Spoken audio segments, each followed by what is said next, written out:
Hello everyone, welcome to my YouTube channel. In this video, we'll learn how to fill up those rows or columns when we have no data coming for that. So here is a use case.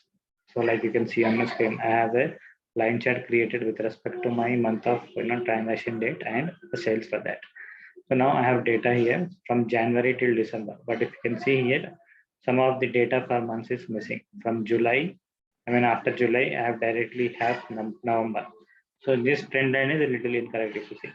So now client is requesting that whenever there is missing data or for some months data is not available, then fill up those missing records with zeros. That is the ask here. Or we should also fill up those months here. So how we can fix this is go to analysis tab.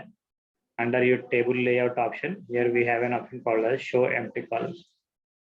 Okay, so that's it. So you see now we got those missing records filled up here and zero is appended to them.